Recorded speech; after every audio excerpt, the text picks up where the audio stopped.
Well, hey there, guys. Greetings and salutations and welcome to this newest installment of Open Mic, where the mic is open, the floor is yours. What do you want to talk about? That is what we're here to discuss on Open Mic, a show that doesn't have any regular schedule. We just kind of do one whenever we have some time to do one. And I'm so glad you guys had some time to come on by and join me today. Good to have all you guys here. Hello to everybody who's already in the live chat. Good to see you guys here. Mr. Hank Dunn, King Daddy Goat, R2B, and everybody else who's in here. Good to see you guys. Boy, how about, I gotta tell you this, last night, me, Ann, and Ray went to go see Ronnie Chang in concert. Now, if you don't know the name off the top of your head, he's on The Daily Show, but some of you may know him better from Shang-Chi. He's the guy who goes, oh yeah, I speak ABC, right? He's also in, Joyride and a ton of other things. He did a stand-up concert last night, a stand-up comedy show last night, and we went to go see him. We sat front row, and he was hilarious. He was absolutely hilarious. Loved him live. As soon as Ann and I, we were talking on the way back, as soon as we get a chance to go see him live again, we are definitely going to go see Ronnie Chang live again. If you guys ever get a chance to see Ronnie Chang live in your area, go see him. He's really, really, really quite funny. All right.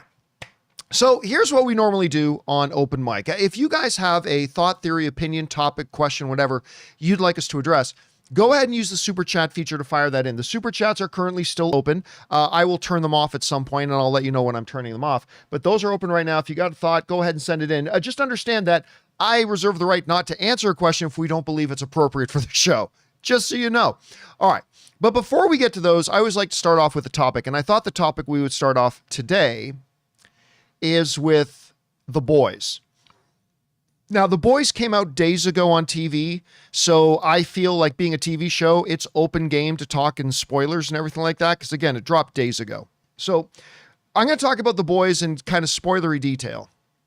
So if you don't want to know anything that happens in the first 3 episodes of The Boys, maybe come back to this video later after you have. Otherwise, just be warned, in this video, there will probably be some spoilers about The Boys going on. So many of you guys know I love The Boys. It caught me completely off guard about just how great season 1 was. And I feel like the seasons have just like kind of gotten better and better and deeper, and they really have some natural great character arcs and development and all that kind of stuff. Not even just with the main characters like Butcher or Homelander or Huey, but even like the secondary characters have had incredible depth of arc and evolution of their characters. Everything from Deep, Frenchie, Mother's Milk, Annie, everybody just seems to have their own storylines and everything. I love this show. So season 4 debuts. And I'll just tell you right off top, I love the first 3 episodes. I have one issue with the first 3 episodes, but other than that, I absolutely love the first 3 episodes. The reason I think I love the first 3 episodes so much is that all the character progression, like the main storyline, obviously, of The Boys is Butcher and Homelander, right? And Homelander is heading into his inevitable story arc, into his inevitable conclusion of his story, right? Eventually, this guy, who's the most powerful being on Earth, apparently other than Soldier Boy, other than Soldier Boy, the most powerful being on Earth, who could really take over the world if he wants to, that's only ever really been held back by his incessant juvenile kind of need to be adored and loved. And he's willing to do anything, even not take over the world, if he thinks it could get him beloved, if he thinks it can get people to like him and love him. A like and love that he never had as a child, right? And they did a great job going into that. So we see it start. Now, also, The Boys, I don't know how to make this any clearer. The Boys has always been, from episode 1, a very political show. Some might argue that it is, at its core, it's a political satire show in many different ways. I mean, it's a lot of different things, right? It's its own core great drama series But then layered on top of that is the superhero genre. Then layered on top of that is political satire. Layered on top of that is our actual cultural observations of things actually going on in our culture and in our world and doing commentary on it and stuff like that. It's great. It's absolutely fantastic. And I loved it. So let me tell you the one issue I have with the first 3 episodes and why I'm willing to get over it. The main issue I have with season 4 so far is this relationship that Frenchie has for 2 different reasons. One, I don't really feel like Chris and I had a good kind of conversation about this yesterday about how in season 2, there was a scene that kind of implied that maybe Frenchie is bisexual. And I don't remember the scene, but she does. And that would be okay, I suppose. But to me, him having a gay relationship with a guy was just kind of, it just felt very, very, very out of left field to me, right? It's like, not that I mind any of the characters on the show having gay relationships. It's just with Frenchie, we've never seen him in that context. So that kind of relationships just kind of came out of nowhere. Like, it's like, wait, what? Like, since when was Frenchie that? But again, like I said, maybe it has been at least implied in earlier seasons that he is that. And I joked and said, well, after all, he is French and the French are very open-minded. So I don't know. And by the way, I meant that as a joke, guys. So anyway, so now there are some people who got upset at the relationship, not because it felt like, well, wait a minute, they've never suggested that Frenchie was gay or bisexual, or maybe they did. But it's like, wait a minute, we've never seen this guy, and all of a sudden Frenchie has this hot going, passionate affair with this guy. I'm willing to let that go for 2 different reasons. One is months have passed since the ending of season 3 and now into season 4. Like, it's been months, many months have passed. So he can meet somebody, get involved very hot and heavy. That's fine too. But also, I just went to go see Bad Boys Ride or Die. And in Bad Boys Ride or Die, this isn't an important spoiler for it. So if you haven't seen Bad Boys yet, don't worry, this isn't spoiling anything. But, you know, the movie starts with Will Smith's character getting married to a character we've never seen before. Like, we've never seen this, I don't believe, unless I'm forgetting something, but we had never met this character before. And all of a sudden, the movie is starting with Will Smith marrying this girl. It's like, okay, we can accept that our characters in our movies and our TV shows have life events that go on when they're not on the screen. So I'm willing to accept that. Here's the thing, though, about, you know, the other thing I talked about, the Frenchie thing, that was a little off-putting. One of the things that really stood out to me, and I don't mind it, but it is a little bit of a change of gears for the boys in season 4 than in previous seasons.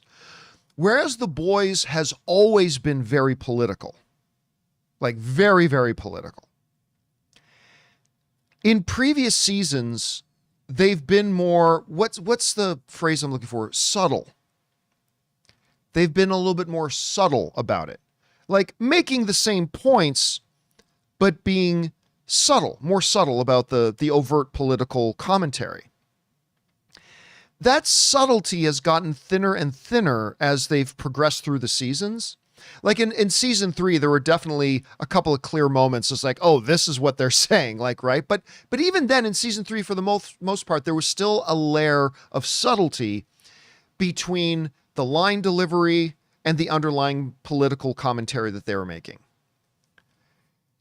In season 4, they took that layer of subtlety, took a blowtorch to it, chopped it up with a, you know, what's the name of the brand? Jinsu? I can't remember. The Jinsu knife, and then dumped it in the trash because it's gone. There's no subtlety anymore. Their political commentary is absolutely overt, is absolutely direct, and is absolutely, in case you're missing the point we're making, let's just make it really clear. Like the joke about the Pizzagate thing, right? Where you guys remember the actual event that happened, right? Like a bunch of like crazy online commentators talking about how, oh, they're running this child pedophile ring, and it operates out of this pizza shop that these Hollywood elites are running. And a guy literally went to that pizza shop armed, demanding to save the children, right? So they did a complete play on that. Obviously with the court cases and the whole Christmas happy holidays thing. And I mean, it's been really overt and direct. And I have found that the more it's become obvious about the certain things that The Boys is poking fun at, certain people are getting more and more turned off by the show. And I get it. I mean, I get it. Like, for taking politics out of it, I'm a big Star Wars fan. So if you just had a show that I realized was just basically bashing on Star Wars all the time, I would probably get more turned off to that show. So I get it. So there are people who are starting to realize more and more with the less and less subtlety that they are making the jokes that they're making and at whose expense. Although I will point out, though, there's a lot of times in the Boys that they take shots at everybody in the political spectrum, right? Like political satire and comedy is not relegated to like one political point of view. They take some savage shots at just about everybody on the political spectrum. That being said, you would not be wrong to say, yeah, but they make more fun of this side of the political spectrum. I can't deny that. You're right. They do. But every movie and TV show is a piece of art.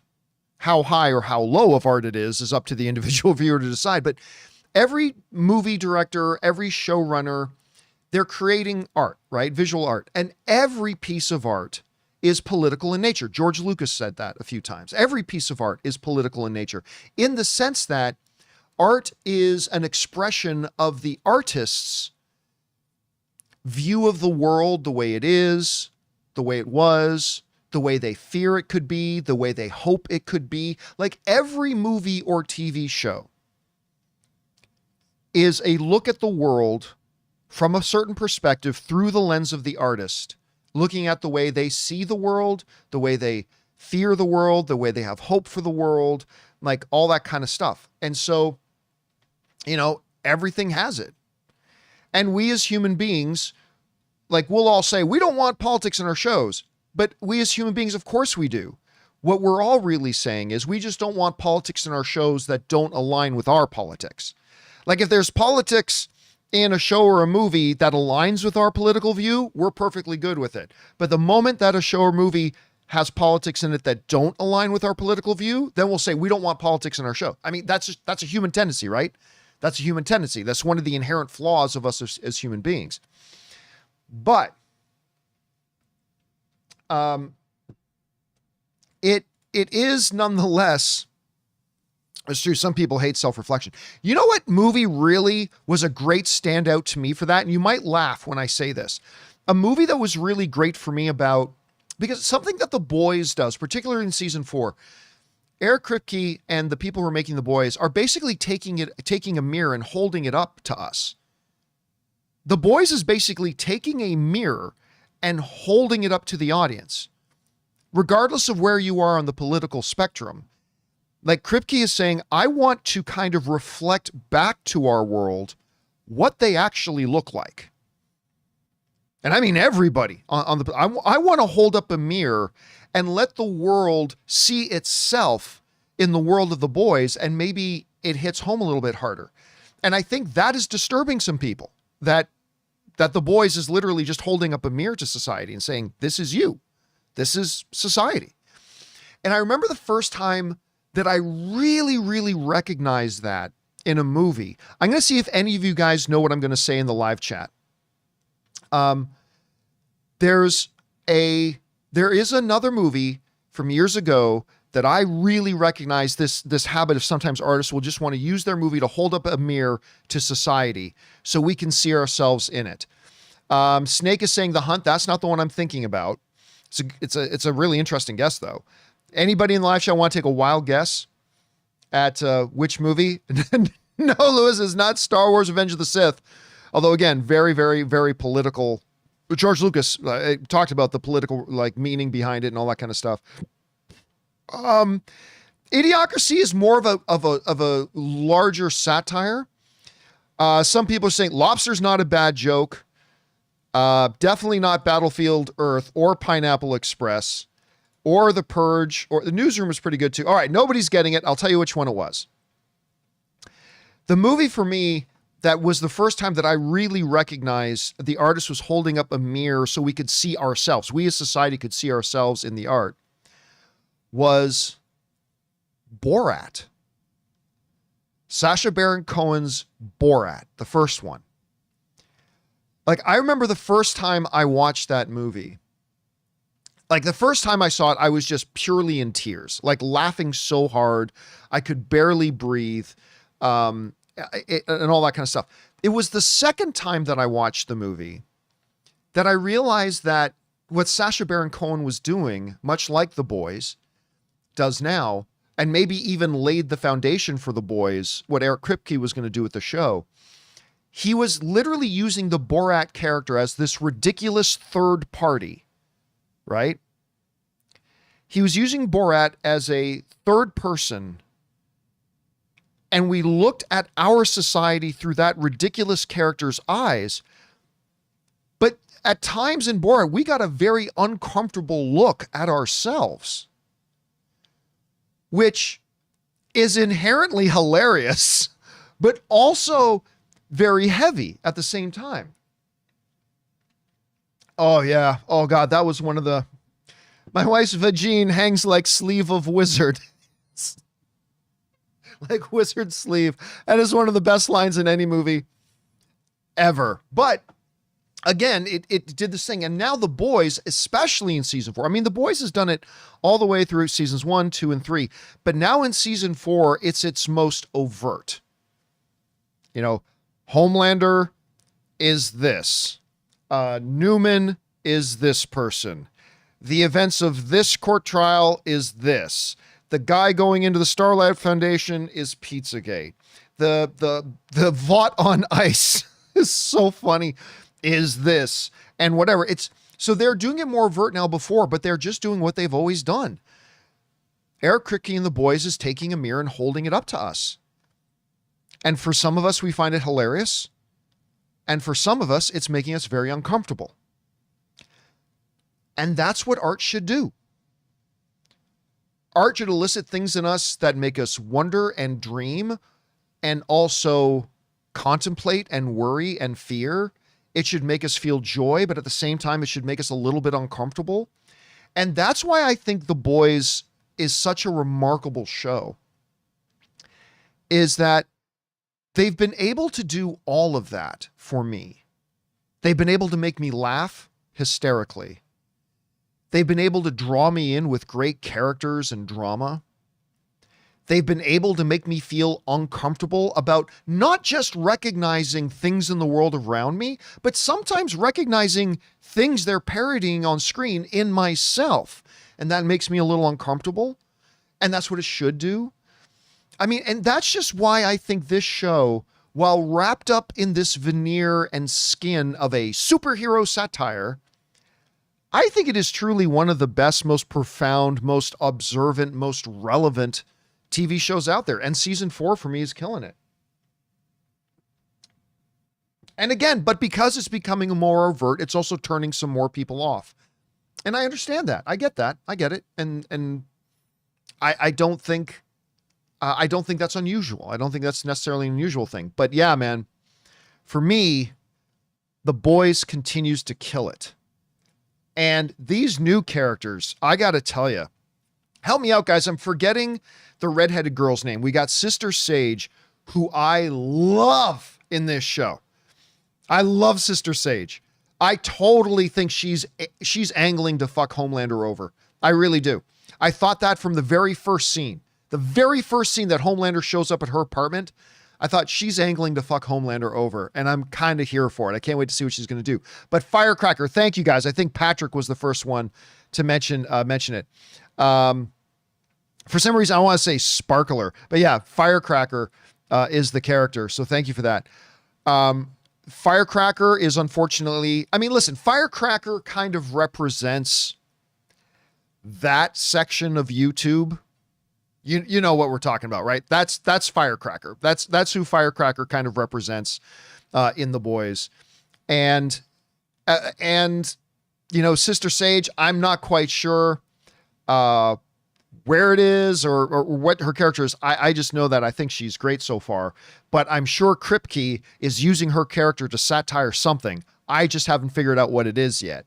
So, but I'm sure it's something, and I'm sure it'll be deep and profound and whatever. But man, I love the new characters. I think Sister Sage is ultimately going to be the one that screws Homelander over, or Homelander will figure out what's going on and stop her. We'll see. So I kind of love the angle they're going with that. I love that we now have John Winchester. Like the only guy that is missing, the only supernatural guy that is missing now. Well, maybe there's two significant guys that are missing from The Boys is Jared Padalecki. That's it. Or from Supernatural. Because everybody else from Supernatural has been in this show now. I mean, Bobby Singer is going to be president. Except in this show, he's called Robert Singer. Bobby Singer is going to be president. And I think we're also missing, what's the guy's name? Who's the guy? It's Mark something.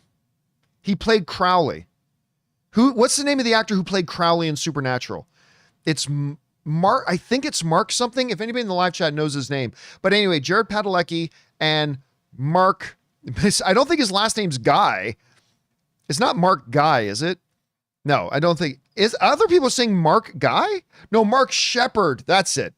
Mark Shepard. That's who it is. So the only two people that The Boys is missing now from Supernatural, in my opinion, because then you got like everybody, is Jared Padalecki and Mark Shepard. I mean, yes, yeah, you're right. Castiel, whoever the actor is that played Castiel, that could be someone they bring in there too. But they just keep collecting all these supernatural characters, which I personally love because I'm a big supernatural guy. You guys know this. So anyway, yeah. Misha Collins is the guy who plays Castiel. That's right. Who was unfortunately in that horrible Gotham Knights TV show. Anyway, guys, that's just kind of my thoughts on what we have in The Boys, the first 3 episodes so far. I love where it's going. But again, it's going to become more divisive as it becomes more overt. I get it. I totally do. Like I said, if I was watching a show and I realized that the show was just making fun of something that I love a lot, like Star Wars, I would get turned off it too. I totally get it. Not all art is for everybody. No art is for everybody. So I get that. But for me, I got to say, I'm loving the intelligence at which Kripke is approaching it. The way he approaches so many different layers in it. It's just really working for me. Not going to work for everybody, and that's okay. But yeah, I'm loving it. All right. Guys, with that down, let's get on to the main thing we are here to do today, which is to take your comments and questions here, shall we? So let's get things started. And we're going to start off here with Isaac Sanchez, who writes, "Howdy, John. Have you built any Lego sets, and did you watch the first trailer for Piece by Piece that dropped days ago?"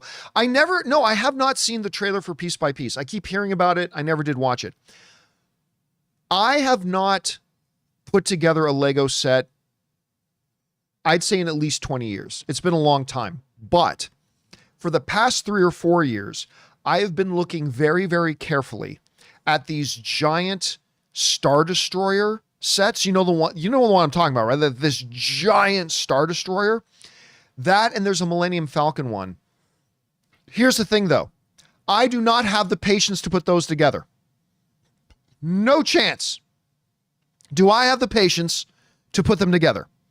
So Ray and Jonathan have both said, dude, if you want to buy one of those two, we'll put it together for you if you want. So I might actually end up buying that giant Star Destroyer and then let Jonathan and Ray put it together. And then I'm going to totally be Will Ferrell in the Lego movie. I'm going to crackle it. John, you can't do that to a Lego set. F you. Yes, I can. Once they put that Star Destroyer together, I'm taking bottles of glue, man. I am taking bottles of clear, transparent glue, and I am crackling the shit out of that thing. That you will be able to break concrete with that Star Destroyer once I'm done crackling it, because there's no way I'm ever going to risk that thing falling apart. Anyway, all right, next up. Kyle Schneider writes, is this a substitute for an after show? Kind of, yes, because I was going to do after shows, right? But here's the problem. I'm trying to fit in doing open mics and after shows, and with Acolyte, The Boys, House of the Dragon all going, I just thought, you know what? I will make open spoiler discussions a part of open mic as we go, because that I think will just kind of make it easier for everything. So yeah, it is kind of, now I'm just experimenting with this. You guys know I make changes all the time. So I'm experimenting with this as a format, but I think it'll work well. And if it doesn't, I'll just switch back to the other format. No big deal. But yes, good observation, Kyle. Okay, next up. Dwayne writes, The Boys is so good. The political jokes are my favorite. It's not subtle for sure, but the fact that the politics they make fun of is word for word what some people actually believe is insane. Oh, I know. And that's the part that's really, I mean, there's things that they do and they satire that I realize I do, and it makes me uncomfortable that way. And that's a good thing. But there's also things they do and say in the show that I recognize. Like, again, Firecracker, man, she just is that certain corner of blogs, podcasts, and YouTube channels, right? Like she's the manifestation of that. And like, just seeing all the things they do in there, and oh God, whenever I hear somebody try to make an issue out of, don't say happy holidays, say Merry Christmas. And by the way, Christmas is my favorite day of the year, more than my birthday, more than the Oscars. Christmas is my favorite day of the year. But it's like, whoa, yeah, when they did that thing in the show where they're making fun of on the ice show saying, don't say happy holidays, put Jesus back in Christmas. It's just like, oh my, like that's the important thing. Anyway, yeah, it does a lot of things that make me very uncomfortable, but I kind of like it when art does that. All right.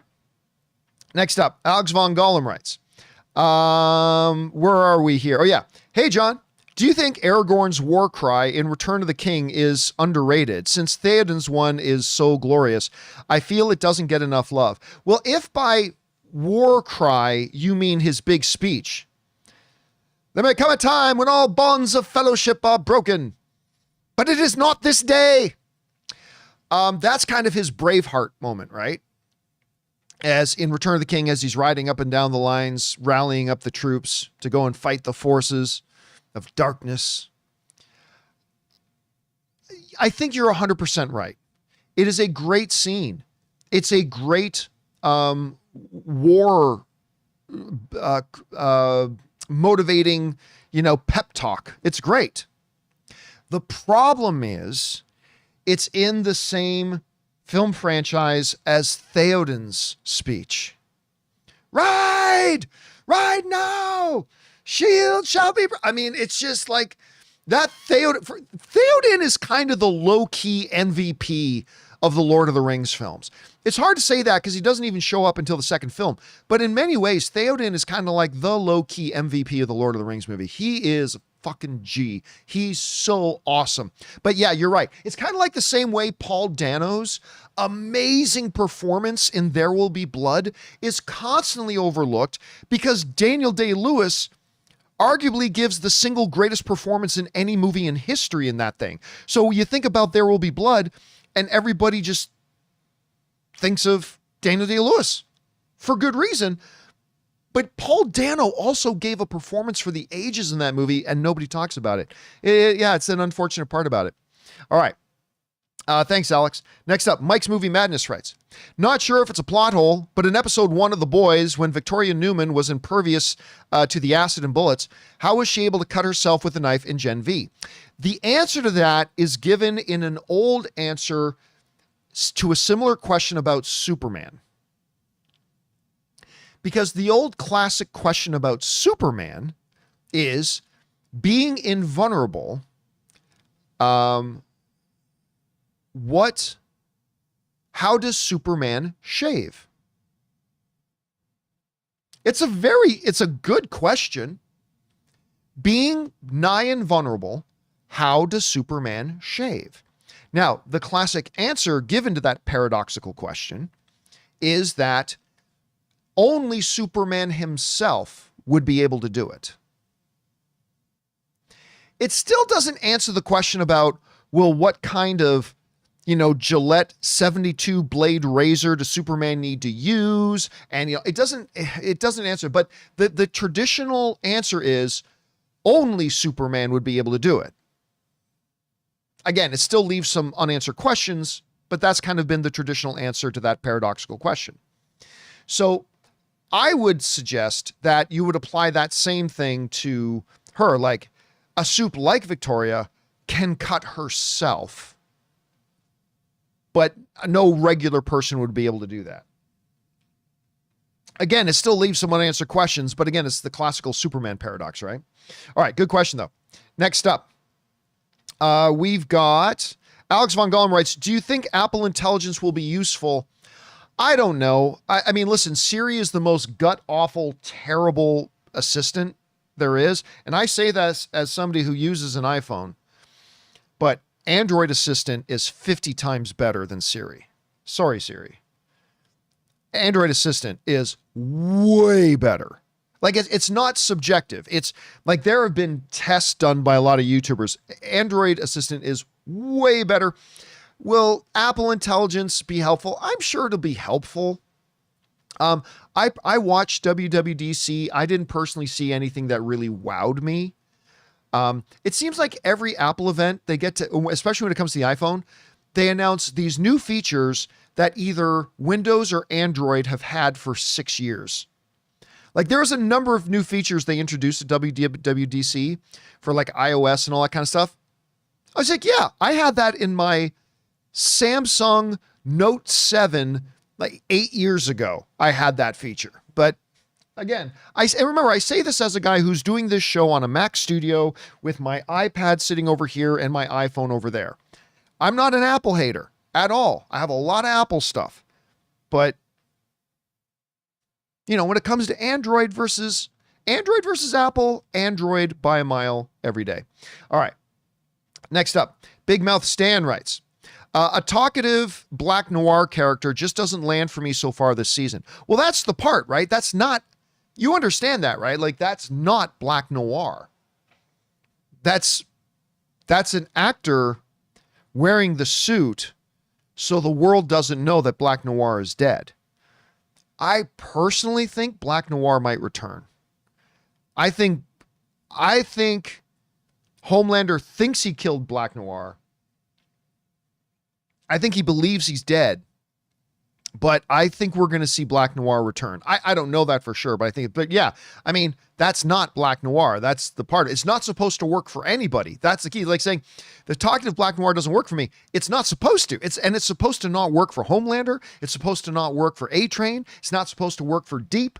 It's not supposed to work. And I think that's the gimmick of it. Anyway, let's see here. Snake writes, I have a feeling that Sister Sage is playing 4D chess with Homelander and is planning to F him over by the end of the season. 100% agree. 100% agree. Now remember, she is the smartest person in the world. She doesn't have psychic abilities. Because I saw some conversations online like, oh, she should have known that this would do this. It's like, she's not psychic. She can't see into the future, but she is super intelligent. And I agree with you. I believe she's playing 4D chess with Homelander. I really, really do. All right. Next up, Bobby Jackson writes, happy Saturday, John. I was wondering if you had talked on the show about the passing of Al Ruddy. We did last month. Makes me want to go rewatch The Offer. Bubby. Yeah, Rob and I talked. It wasn't one of the topics of the day's show, but we talked about it on the John Campea Show a while back about his passing. Guys, I'm telling you what. You need to watch The Offer. If you need just one reason to have Paramount Plus, and I believe there are several good reasons to have Paramount Plus, but if you need just one, it's The Offer. Go watch it. And by the way, it's kind of becoming my go-to show or movie when people ask me, what does a producer do? Because that's a question we get a lot. I've made videos about it and all that kind of stuff, but I feel like now, instead of trying to explain it, I'll just tell people, go watch The Offer. If you want kind of I laid on kind of thick, but if you want the basic idea about what a real producer does, go and watch The Offer. It's pretty great. All right. Next up, we've got Snake, who writes, will you do after shows for season 4 of The Boys? What I'm going to do is incorporate it into open mic like we are today, so we can speak openly about it, but I don't want to. The problem is with Acolyte, The Boys, and House of the Dragon all coming out, if I was just doing after shows, it wouldn't make room for regular open mics. So I think incorporating a new episode of, say, House of the Dragon. So House of the Dragon comes out on Sunday. So Monday's open mic, we can talk about whatever you want to talk about, but the thing I'm going to start off talking about is probably House of the Dragon season 2, episode 1. So I think I'm going to try for a while incorporating it into open mics. And we'll see if that, and if it doesn't work, I'll go back to doing it the other way. All right, next up. That was Snake. Next up, we got Big Mouth Stan, who writes, with Pizzagate, January 6th, and Trump trial references, this season of The Boys feels so overtly political in a way that past seasons didn't. Completely agree. Do you think this will split some of the hardcore fan base? Yes. Yes, I do. And we're already starting to see it, right? We're already starting to see it. And again, listen, like I said, I don't necessarily, if there are people who were fans of The Boys, and now they're starting to recognize that The Boys makes a lot of fun of maybe some of their political positions, it's natural to go, well, I don't want to watch that show anymore. I get it. Like I said, if there was a show that I realized, hey, really, this show is just making a lot of fun of Star Wars and people who like Star Wars, I would probably get turned off of watching that show. I get it. Yeah, I do. So yes, but I also believe that's kind of what they're trying to do. I think that's kind of what Kripke, it's almost like Kripke was going, some of these people aren't getting it, so I'm going to be more explicit and more overt. And yeah, I think it is going to split off some of the fans of the show, and I think that's what Kripke's kind of trying to do. That should be speculating. It might be right, it might be wrong, but it is what it is. All right, thanks for that, Big Mouth. Next up, Isaac Martinez writes, hey, John, do you think people went too far in hating Chris Pratt? It's not like he's OJ and got away with murder. People should just leave him alone. Listen, I'll go one step further. And by the way, just so you guys know, I am turning off super chats here in just a minute. So if you do have something you want to fire it in the next 2 minutes, because then I'm turning them off. I will just say this. You don't have to be a fan of Chris Pratt. Obviously not. That's perfectly fine. Like, there's people you're a fan of, people you're not a fan of. That's perfectly fine. But the Chris Pratt hate is absolutely idiotic. It's not just that he's not OJ. Chris Pratt never did anything. He didn't do anything. Chris Pratt, and look, I've got a different perspective because I've actually had the opportunity to sit down with and chat with and hang out with for a few hours, Chris Pratt. And I've gotten to know him just a little bit, just a tiny little bit. But out of all the people, and there ain't many people in this business I haven't had a chance to sit down. That sounds like a low-key flex. But listen, but part of the reality is I've had a chance to sit down and talk with and meet most people in the industry. Certainly not everybody, but a lot. Beyond a shadow of a doubt, out of all of them, I have never met somebody as sweet, as purely nice and kind and thoughtful as Chris Pratt. I just, none. I've met a lot of really cool people that are very nice and that I like a lot, but none of them have been as nice of an individual as Chris Pratt. I've never met one as purely nice as that guy. He's simply the nicest, sweetest, most considerate guy. Look, I won't go into the whole thing. There was this one time he and Vince Vaughn were promoting this movie called The Delivery Man. And him and Vince Vaughn came into my office for like half a day because we did interviews with them for when I was running AMC.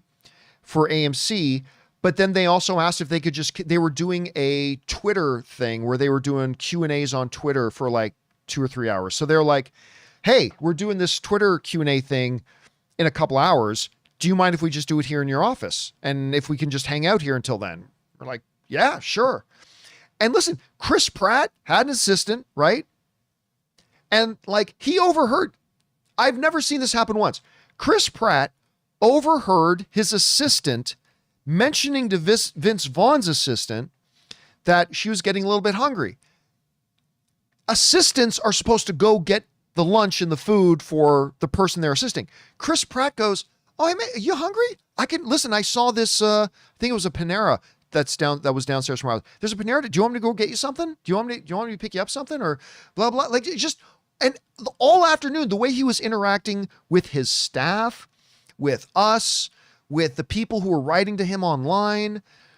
I'm just telling you, might be the nicest guy in Hollywood. He straight up might be the absolute nicest guy in Hollywood. And I don't want to paint anybody with a broad stroke, but if you just flat out don't like Chris Pratt, I say the issue's probably with you. Like there's got to be fundamentally something wrong with you if you don't like Chris. I'm not saying you have to be a fan of him as an actor. Don't get me wrong. Not at all. If you don't like him as an actor, perfectly cool. Nothing wrong with that. But I'm saying if you have an active dislike of Chris Pratt, I got to assume there's something about you. That's the problem. And yeah, it reminds me a lot of prior to the election. I can see the dude's face, but there's this very stalwart, long time, conservative. I can't remember if he's in Congress or he's in Senate. He's been around a long time. One of the big face senators, right? And this was before Joe Biden was running for president. And there was an interview with this guy and say, what do you think of Joe Biden? There's like everybody, this is like a very right-wing guy. And I'm trying to remember, some of you might remember who it was. If you say the name, I'll point out because I'll know it once I see the name. But this is an interview before Joe Biden decided to run for president, right? And this interview is like, oh, what do you think of Joe Biden? And he's like, everybody loves Joe Biden. And it wasn't John McCain. They said, we all love Joe Biden. It wasn't Mitch McConnell either. It was like it wasn't John McCain. It wasn't Mitch McConnell. It wasn't Bernie Sanders. It was a conservative dude. Anyway, and he's saying, once somebody puts the name in, I'll point it out and say who it was. He's like, Lindsey Graham. That's who it was. Seal Bear. It was Lindsey Graham said it. So there was this interview with Lindsey Graham. And again, before Joe Biden running for president. And they was like, what do you think of Joe Biden? And he's like, everybody loves Joe Biden. He goes, everybody on that side of the aisle loves Joe Biden. Everybody on our side of the aisle love Joe Biden. We all have huge worlds of respect for him. He's a man of integrity, blah, blah, blah. And Lindsey Graham said, there's probably something wrong with you if you don't like Joe Biden, because everybody loves Joe Biden. Now, of course, they had to change that stance once he became a political rival. I get that. That's perfectly fine. But that's what I feel about Chris Pratt. That's how I feel about Chris Pratt. I just feel like there's something wrong with you if you don't like Chris Pratt. But again, that's just kind of my feeling on the guy. I've never been as impressed with the person in this entire industry that I've met other than Chris Pratt. Anyway, next up, Andy writes, Eric Kripke, season 5 of The Boys will be the final one. Me, I don't know, man. Last time you said a show's season 5 would be the final one. We got 15 seasons instead. Yes, but in Kripke's defense, he didn't do all those 15 seasons. Like, he did leave, right? And CW continued. And for the record, I'm glad they did. Like, unlike The Boys, which really is about the narrative of Homelander and Butcher, that has to head to a conclusion, right? This, like, at some point, this conflict is going to come to a head and it has to come to an end. With Supernatural, the reason I still loved all 15 seasons was because I wasn't watching, I know this sounds weird, but I wasn't watching Supernatural for the storyline that was going on. I just loved hanging out with Sam and Dean and Crowley and Castiel and Bobby. And like, I just loved hanging out for an hour with those characters on screen. So it's a little bit different with this one. So yes, I do believe they're going to be capping this one off, unfortunately. All right. Andy writes again, 1 of 3. Now that we know season 5 will be the final season for the boys, it means that we're definitely going to get Jared Padalecki and Mishan Collins in it. I was just talking about this. As they're the final stones of Kripke's supernatural infinity gauntlet. Over under 85% that Kripke will get Jensen and Jared in a scene together. Over under 40% that Carry On Wayward Son plays in the background a bit if Jensen and Jared are in that scene of the boys together. All right. So over under 85% that Kripke will get Jensen and Jared in a scene together. Under. But over 50%. Like, because 85% is almost a certainty. That's only 15% away from being 100%, right? I would say it's more around the 65% range. Because while Soldier Boy has not appeared in the season so far, he is still alive. They've got him in his cryo chamber, right? So I'll say 65%. The chances that they play Carry On My Wayward Son if they have a scene together, I'll go 0, because that would actually cost Amazon a lot of money to pay a licensing right. Once Supernatural got the right to that song, then they use it all the time. But I don't think we'll hear Carry On My Wayward Son in it. All right. Guys, we still got a bunch of other questions to get to. And you know what? I'm going to turn off the Super Chats now, as I mentioned I was going to do. So the Super Chats are now turned off. But there are still a bunch of questions that you guys have sent in that I'm going to get to. But before we do, we're going to take a quick break here. Thank a couple of sponsors of today's episodes. Our friends at Miracle Made and The Perfect Gene. Guys, we want to take a second to thank a sponsor of today's video, Miracle Made. Did you know that your temperature at night can have one of the greatest impacts on your sleep quality? If you wake up too hot or too cold, I highly recommend you check out Miracle Made's bed sheets. Inspired by NASA, Miracle Made uses silver-infused fabrics and makes temperature-regulating bedding so that you can sleep at the perfect temperature all night long. When they arrived at our house, my wife Ann loved the feel of them so much, she couldn't even wait for me to get home to put them on our bed. Miracle Made has self-cleaning. These sheets are infused with silver that prevents up to 99.7% of bacterial growth, leaving them to stay cleaner and fresh 3 times longer than other sheets. Miracle Sheets also have incredible comfort and quality. Miracle Sheets are luxuriously comfortable without the high price tag of other luxury brands and feel as nice, if not nicer, than sheets used by some 5-star hotels. So go to TryMiracle, that's TryMiracle.com/Campea to try Miracle Made sheets today. And whether you're buying them for yourself or as a gift for a loved one, if you order today, you can save over 40%. And if you use our promo code Campea at checkout, you'll get 3 free towels and save an extra 20%. Miracle is so confident in their product, it's backed with a 30-day money-back guarantee. So if you aren't 100% satisfied, you will get a full refund. So upgrade your sleep with Miracle Made. Go to TryMiracle.com/Campea and use the code Campea to claim your free 3-piece towel set and save over 40% off. Again, that's TryMiracle.com/Campea to treat yourself. Hey guys, we want to take a second to thank a sponsor of today's video, The Perfect Gene. Guys, are you tired of the rough and rigid jeans crushing your boys? Well, today's sponsor, The Perfect Gene, finally solved all of your denim difficulties. They make great looking, perfect fitting jeans that are as comfortable as sweatpants. The secret? A special denim fabric that is super soft and has the perfect amount of stretch so you can squat, do yoga, or just sit around all day without ever having to take them off. I'm going to admit I was a little bit skeptical because to me, jeans have always been jeans. They're practical, but not always the most comfortable. But I'm telling you guys, it's not an exaggeration. Once I put on these jeans, the Perfect Gene redefined what jeans can be to me. They're the perfect fit, they stretch, they breathe, and again, they're just insanely comfortable. So guys, it's finally time to stop crushing your balls in uncomfortable jeans by going to theperfectgene.nyc/Campea15. Our listeners get 15% off your first order plus free shipping, free returns and free exchanges when you use code Campea15 at checkout. Again, that's 15% off for new customers at theperfectgene.nyc/Campea15 and use the code Campea15. After you purchase, they'll ask you where you heard about them. Please support the John Campea Show and tell them we sent you. And thank you to our friends at Miracle Made and The Perfect Gene for sponsoring the John Campea Show podcast YouTube channel. All right, guys, with that down, let's get back to your questions here, shall we? We're going to pick things up here again with Andy, who once again writes in with a two-parter, says 1 of 2. Seeing TruthCon in The Boys was rough, yes. especially because it reminded me that whenever I see a post about Tom Hanks, there are still people online who thinks he did something awful. Oh, I know. And you know what?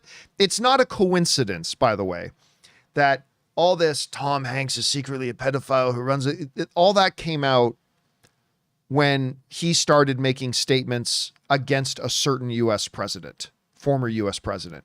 It's not a coincidence that once he started, kind of showing which side of things he was taking, that a lot of people all of a sudden came out like, Tom Hanks is secretly a pedophile. Yeah, you're right. That TruthCon sequence was actually pretty uncomfortable. Anyway, Mr. Hank Dunn writes, 1 of 3.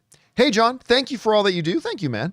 Since tomorrow is Father's Day, I just want to say that growing up, my dad wasn't exactly the best of guys. Well, let's see if we can find part 2. Yeah. And finding your videos at such an early age was a giant impact on me. I've always looked up to you. That's dangerous. I've always looked up to you, and you're in a way my internet dad. Is there 2 of 3?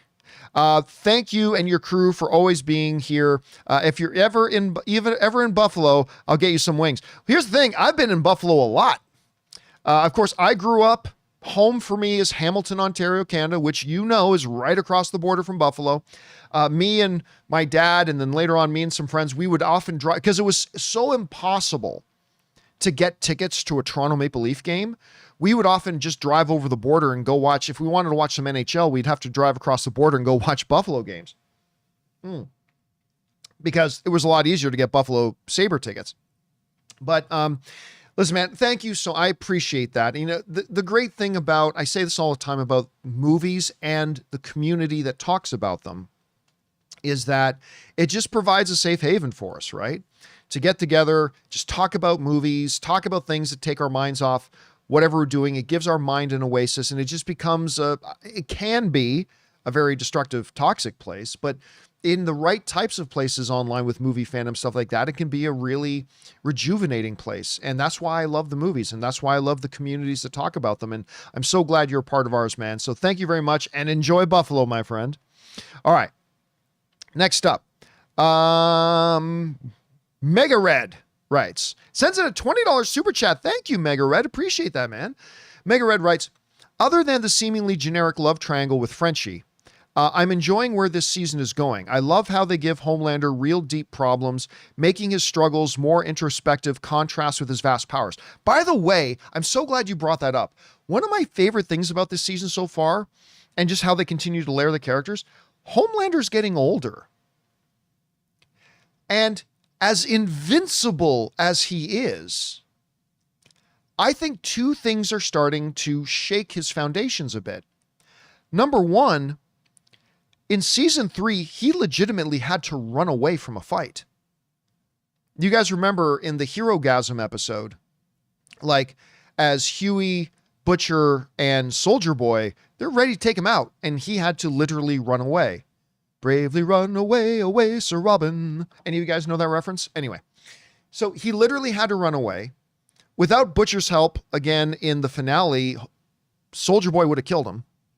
So for the first time in his life, he's not feeling so invincible. But the second thing is he's aging. He plucked out and saw the gray hair. He overheard the people talking about, my way, like, can you see it? I'm starting to get I'm getting a little bit more. I've had this for a couple of years, but I'm starting to get a little bit more pronounced of the Reed Richards gray in here. Can you, especially in the front here, and it's in both sides too. The lighting is weird. It makes my hair look a little darker than it is, but you can see even with the lighting, you can see the grays in there now, right? Anyway, so he's getting older. He's aging. He's finding his own gray hair. He's overhearing the Vought guys talking about how they have to do post-production on his face because he's getting wrinkly. He's starting to contemplate his own mortality, which is making him ramp up his crazy a little bit, I think, trying to make his impact on the world and leave something for his son, which he's a little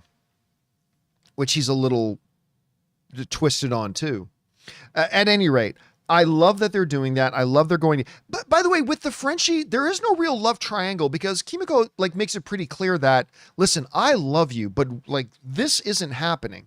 And Frenchie knows that. So there's not really a love triangle going on. It's just a very, again, to me, it's just very awkward. Like they may have very subtly implied it in previous seasons, but Frenchie has always come across as heterosexual, right? And so for all of a sudden for him to be bisexual, that was a little off-putting to me, to be honest with you. Again, I'm okay with it. It's just that it felt rather sudden and out of nowhere to me. All right, next up. Thanks for that, Mega Red. Thanks for supporting us on that level, man. We appreciate that. Next up, we've got Mega Red again, who writes, love Sister Sage and her powers, so unique, especially in a show built on parody. Also, the scene where Homelander makes Deep almost blow Adrian is hilarious. Okay, first of all, I keep forgetting the name of the actor who plays the Deep. He's great in this show. Guys, I know his name. I'm just freezing. Throw it in the live chat there if you know the name of the actor who plays the Deep. But when he's like, I'm just surrounded by sycophants and Chase Crawford. Chase Crawford. Thank you, Alex. And wow, we're the guys who threw it at Chase Crawford. So good in this show. So good in this show. But when Homelander goes, like he's getting so tired of everybody around him just being yes men, because when they're not, he kills them, but he's getting tired of being a restaurant. So he goes, you know what? Deep, go blow A-Train. The way Chase Crawford plays that going, he stands up and walks, and the way A-Train was, oh my God. And the way like the CEO girl is like she's getting all excited, like she's going to watch Deep blow A-Train. Oh my God. That scene was so funny. Anyway, so good. Yeah. Ashley. That's the name of her character. Ashley. Loved that so much. All right. Let's Talk Movies just sends in a quick super chat badge to be supportive. Thank you, Let's Talk Movies. Appreciate that, man. Mr. Hank. Oh, we already did that one. Patrick writes, hey, John, it's being stated on Wikipedia, well, that's probably not true, that Kate and Sam will show up this season. In what capacity do you think that may be? I don't know what, are we talking about the boys? And if so, I don't know who Kate or Sam are. Oh, we're talking about from Gen V. You're talking about from Gen V. Oh, okay. It's possible, right? I mean, already in this season, Butcher mentions to Newman, I know about the virus that you guys got cooked up over at Godolkin. Like, I know about that. So it is possible they may come in. If they do, in which capacity, who knows? No idea. It'll probably be something quick and subtle to set up Gen V season 2. But it's possible they could do there, especially as Homelander starts to rally the troops, right? Because we saw who sided with him at the end of Gen V. So yeah, they could do something like that. I wouldn't believe it because it's on Wikipedia. Just because it's on Wikipedia doesn't mean it's not true, but I wouldn't believe it just because it's on there, but it's possible. It's possible. All right. By the way, I love Gen V. I'm so looking forward to them doing a second season. All right. Danito writes, Pouchy has cracked my top 10 Pixar characters list. I'm not going to go into that because it's a bit of a spoiler, but Pouchy is wonderful. And I really love where Pouchy ends up at the end of the movie too. It's really great. All right. Luke S writes, went to see Inside Out 2 today. It hit me harder emotionally than the first one did. The tears did flow at the end. Dude, I'm not going to lie to you. Listen, I still think Inside Out 2 Inside Out 1, the first one. I still believe Inside Out 1 is the better of the two overall. But Inside Out 2 is magnificent. It's so good. And it challenges the first. Again, I still give the edge to Inside Out 1, but it's so good. It's so beautiful. And I'm not going to lie to you. Near the end of the film, I started getting choked up. Like I didn't have tears coming out of my eyes, but if Anne had turned to me to start a conversation with me, my voice might have sounded a little like this, maybe a little like I was getting emotional and choked up near the end of it. It's a beautiful movie, guys. If you haven't seen Inside Out 2, go see it. I think you're going to really enjoy it. It's a wonderful, wonderful, wonderful film. All right. Next up, we got Cookie, who writes, John, did you hear the rumor that Deadpool and Wolverine are going into each other's franchises like Jurassic Park, into other franchises like Jurassic Park, etc., to recreate scenes in their own Deadpool way? I did not, and I don't know that I believe that, because like you can't go into Jurassic Park. That's another studio's IP, right? So you can't, unless Universal gives them permission to do that. So I mean, I don't know. Like, look, there are people out there who just think I know. There are people out there who think I've already seen Deadpool 3. And I've been seeing people saying that a lot. I have not. I don't know anything about. That's not true. There are a few little details I know about Deadpool 3. Okay. I'm just being honest. There are a couple of little details that I do know about Deadpool 3. But believe me when I tell you, they're little details. They're the types of details that it doesn't actually give me a sense or knowledge of what is going to be happening with the overall story and arc of the movie. I have no idea where this movie's going. I have no idea what the main thrusts are going to be. I just simply don't know. That being said, I don't know that I buy into, like, there might be a quick crack joke about other movie universes, but I don't think they're going to like go into the world of Jurassic Park. That seems like it would be an incredibly difficult and complicated thing from an administrative and a legal point of view for them to do. So I don't think they will. So he's asking, what are the details? Oh, I only know them because I swore not to say them. So, and believe me, there's nothing horribly major. It's just because I still don't know what the overall direction of the film's going to be, but yeah, I was told the details in such a way that I would promise not to share them. So I'm not going to do that. All right. Reptorex King writes, Rick Glassman, uploaded, I don't know who Rick Glassman is, by the way, uploaded a clip from his podcast when he had Paul Walter Hauser on, and during the pod, he got offered the role for Inside Out 2. It's great. Oh, that's hilarious. I mean, I don't know who Rick Glassman is, but that's great. And Paul Walter Hauser is kind of ruling Hollywood right now. By the way, I had a slightly, some of you know, have heard this story before. I had a slightly similar experience once, slightly similar to that. I had Antoine Fuqua, the great director, on my show once. And our studio was on the 3rd story of this building. And we had this big freight elevator, like one of those cool old style elevators that you literally like you have to pull the thing up, step in and you close the thing off and then you hit the button and this huge freight elevator goes up. Anyway, so I do the interview with Antoine Fuqua. It was great. He was wonderful. And so I walk him back out to his car, him and his assistant. So we get on the freight elevator and we're going down and his phone rings. He goes, give me a second. I'm like, no problem. Checks his phone. And I guess it was the final, the final hurdle and green light for Magnificent Seven. So I was actually there as he got that and he mentioned it to me. I'm like, I didn't know you were doing that movie. He goes, well, you know. So it wasn't on camera. Unfortunately, that would have been cool the way that situation worked out, but it wasn't on camera, but I got to have that little tiny experience once. Well, you know what? I had another experience like that once. I'm buddies with Mark Neveldine and Brian Taylor. They're two of the guys responsible for me meeting Anne. So I'm forever going to love those two guys. They will always be good in my books. But they were over at my house. This is a bunch of years ago. They were over at my house. We were having a barbecue and Brian got the call that Nicolas Cage agreed to come back for Ghost Rider 2 because Mark and Brian directed Ghost Rider 2. Not one of their better movies. Not one of Mark and Brian's better movies, but he was in my kitchen as we were having a barbecue when he got the call confirming that Nicolas Cage had agreed to do Hellboy 2. So not Hellboy 2, sorry, Ghost Rider 2, not Hellboy.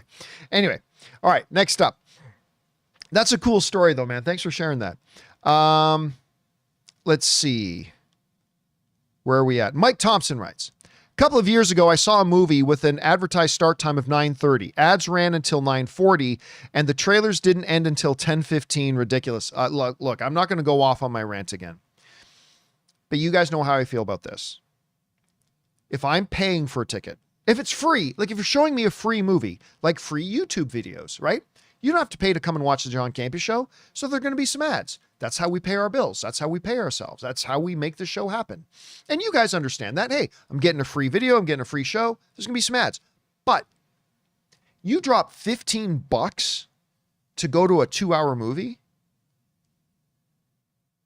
I'm sorry, but the movie theaters have no right to make you then sit through a half hour of ads. And trailers are ads. I like trailers. I want a couple of trailers. I made a documentary about trailers. I love trailers. But telling your audience 7:30 p.m. showtime and you don't start the movie till 8? They paid to be there and you're making them watch 30 minutes of ads? F you. You are turning off the audience. You're not doing what you need to do to bring the audience and give a better viewing experience to an audience. Get it under control. Anyway, sorry. I won't go off on my full 20-minute diatribe about that though, Mike. Next up, Andy writes, it looks like Eric Kripke modeled Firecracker after a certain truly insane blonde congresswoman, especially as she would do anything for Homelander. I mean, look, maybe there's a little bit of that. And I don't think it's risque to say Marjorie Taylor Greene is a fucking wacko nut job, lunatic.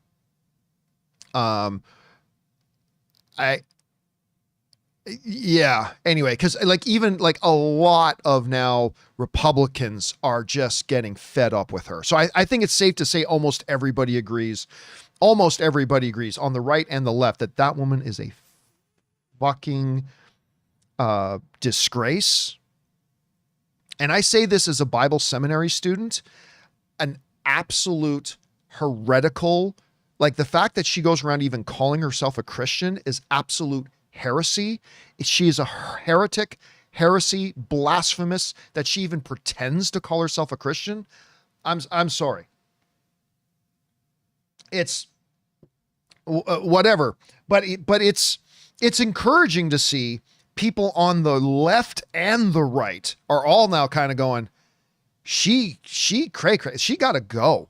She's got to go. She's literally a danger to national security. I mean, she is just awful. Anyway, next up, let's see here. Somebody's asking me, John, are you a Democrat or Republican? I'm Canadian. Thank God. I am a Canadian. I am neither Democrat nor Republican. I'm Canadian. All right. Next up, we got Salty Raccoon who writes, for me, the baseball bat beat up. Oh, that was so hard. The baseball bat beat up was the plane of season 4. Like they keep testing how far they can go and we keep eating everything they serve us. I got to tell you, that was when they go in there, like you had these guys who are so happy that they get to meet Homelander. So happy, including that guy who was dating Mother Milk's ex-wife, right? And like, yeah, like you're stupid for being a Homelander guy, but still, like, this is a dream of yours. You're getting to meet your hero and then to find out you were brought there to die. That was rough. Like, so rough. Like, even A-Train and Deep are kind of like, this is kind of effed up. And the guy who's pretending to be Black Noir, like, this is effed up.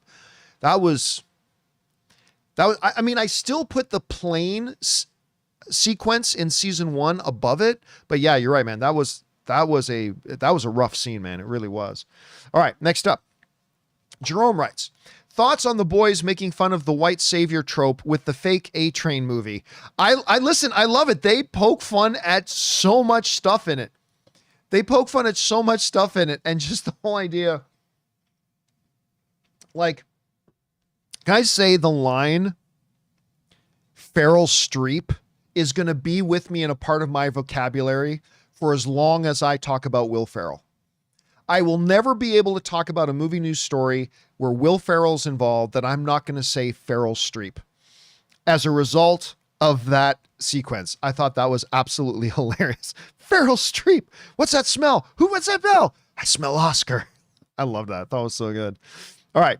Jerome also writes, should a movie or show have to avoid being offensive, and should people be allowed to watch those? Let me try this again. Should a movie or show have to avoid being offensive, and should people be allowed to watch those deemed offensive? Well, everything is offensive to somebody. Like what? You make a joke about a car crash. Do you know how many people have had loved ones die in car crashes? A lot of people have lost people.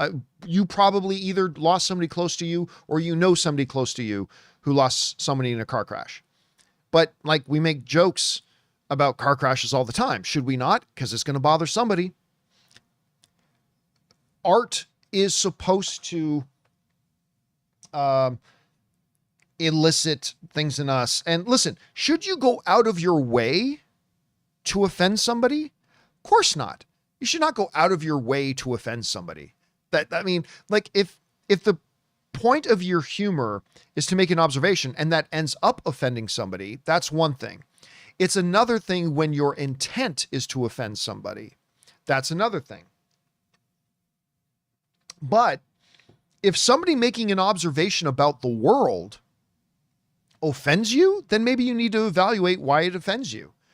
And that can be a good thing. You evaluate it, it makes you stronger in that belief, or maybe it makes you change your position. Either way, that's a good thing, right? So, everything's going to offend somebody. There's nothing you can put on TV. There is nothing you can put on a movie screen that you say that won't offend somebody. And there is a fine line, but a very distinct line between intentionally setting out to offend versus I'm going to make observations about the world I live in that some may find offensive, but those are two different things. Those are two different things. And then it's up for people to decide if somebody's being the one type of person who is offending some just because of the way they observe the world versus somebody being offensive because they're just trying to be offensive to people. Like, it's up for people to decide that. All right. Next up, we've got, where are we? Dr. Stinky writes, hope all is well.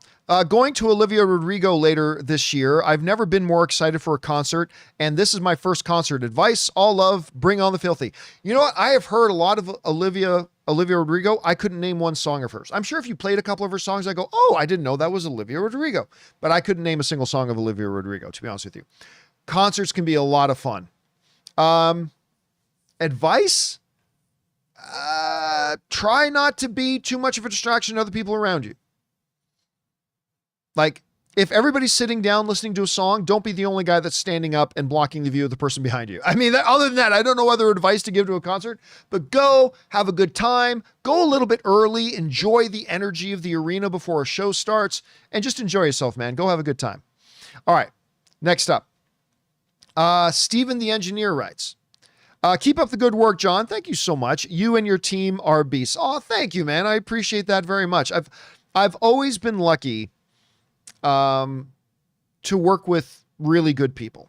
Not all the people I've worked with have been great. I mean, I've worked with a lot of people.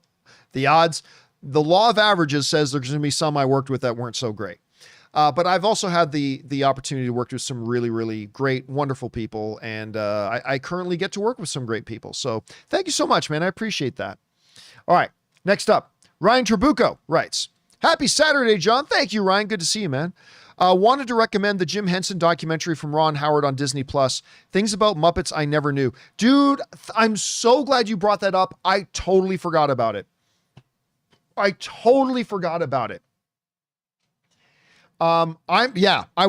desperately want to go see. I want to go sit down and watch that. And I don't know why. I completely forgot about it. I'm so glad you put it back on my radar. This week, I'm absolutely going to watch it. Thank you, Ryan, for putting that on my radar again. I appreciate it. All right. Dr. Stinky just sends a super chat badge to be supportive. Thank you, Dr. Stinky. String Bean writes, hey, John, I love this show. Thank you so much. One thing that bugs me a little bit, as I feel like they've gotten worse at killing soups over time. Is that just me? Bring on the filthy. I mean, killing soups has never been easy. Look, just go back to season 1. Look at everything they had to go through just to figure out a way to kill Translucent. Right? Think about that. They literally had to hit him with a car, do all this stuff, and then put him in a cage and hold him just as they're trying to figure out a way to kill him. Right? Remember that? That took them forever just to finally conceive of a way to kill one soup. I would argue it has never been easy for the boys to kill soups. I mean, there are going to be some soups that are naturally a little easier to kill than others, but I mean, they finally had to resort to shoving dynamite up the guy's ass, man. I mean, they tried everything and they couldn't kill him. They had him there in a cage and they couldn't figure out a way to kill him. So I would say, no, I don't think they've gotten worse at killing soups. I think right from the beginning of this series, they made it very clear that hunting down and killing soups is going to be a very big uphill battle for the boys because certain soups are going to be very, very, very, very, very hard to kill. Some easier than others, but in general, very hard to kill.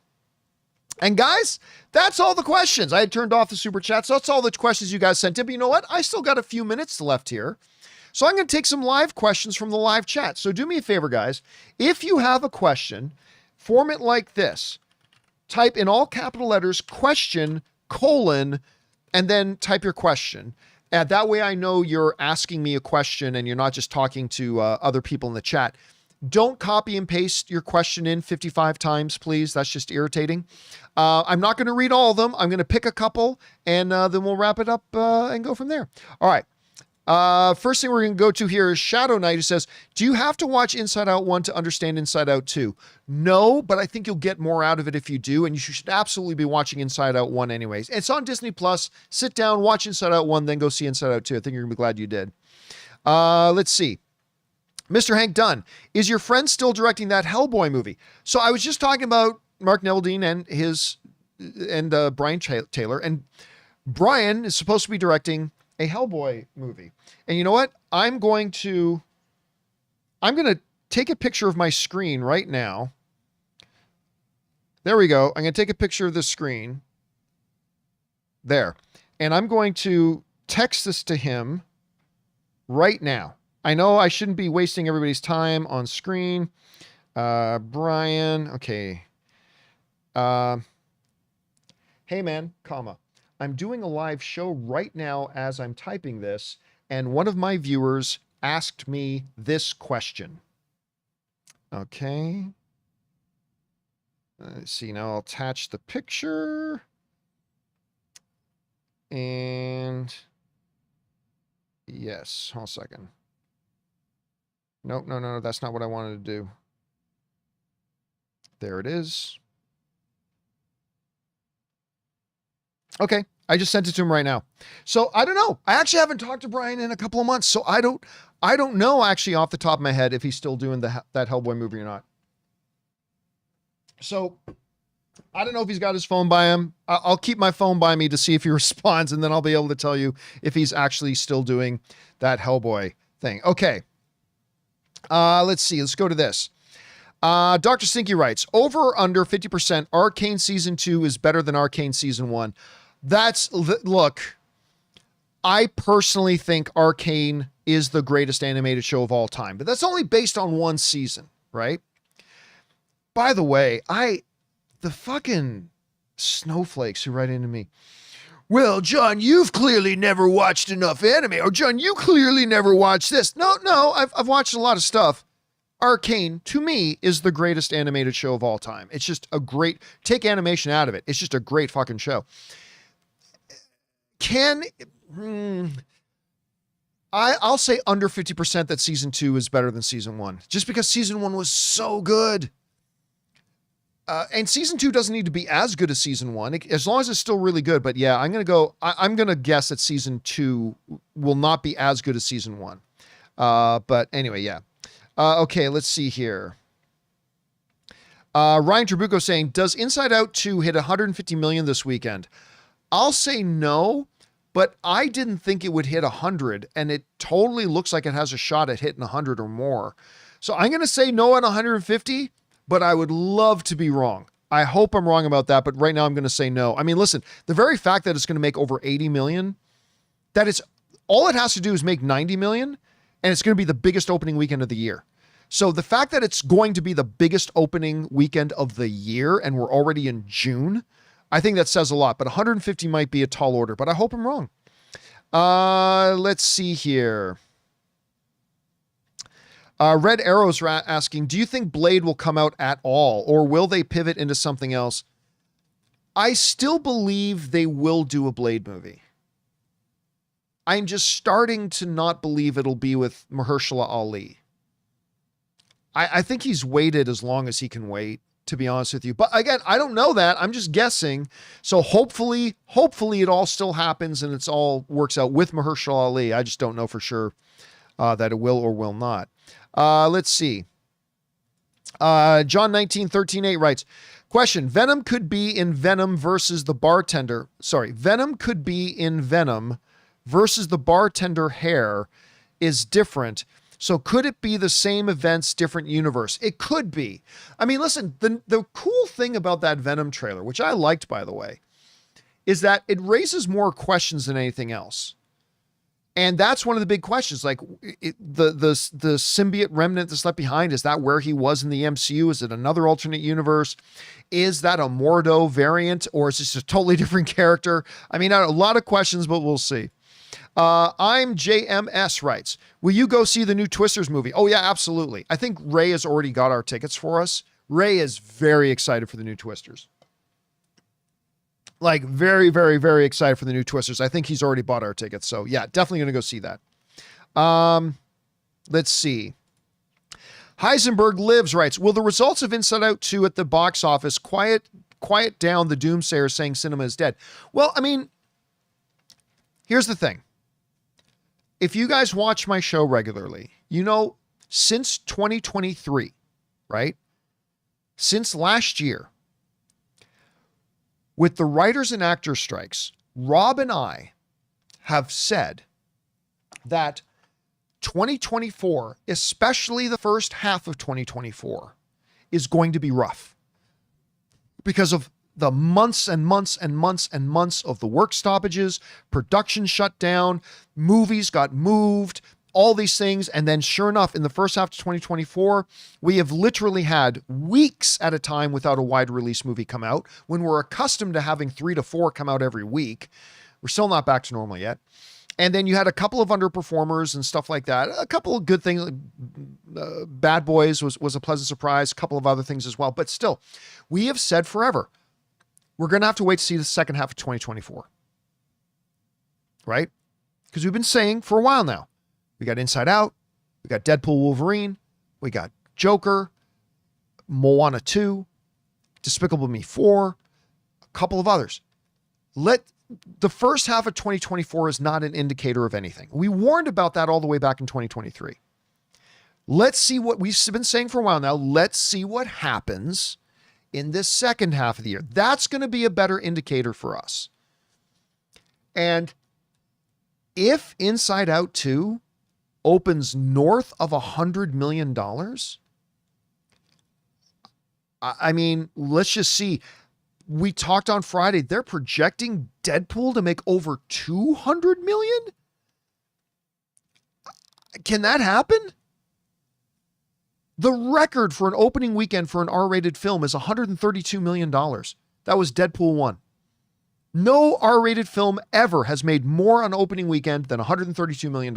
And they're saying it could be 200 to 240, and that could be conservative? Despicable Me makes another $1 billion? Or $800 million?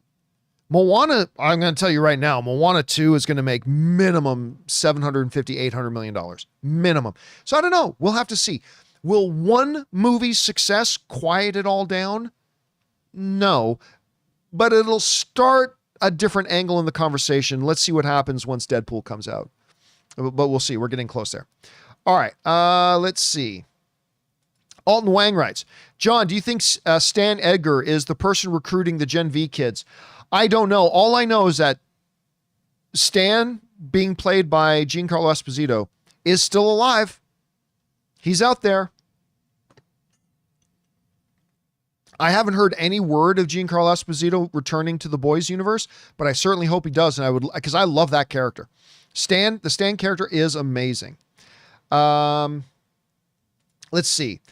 Dean Lewis writes, do you think we'll see Tech Knight in the boys? I don't think so. I think we're done with Tech Knight. Very similar powers to Sister Sage, could be fun.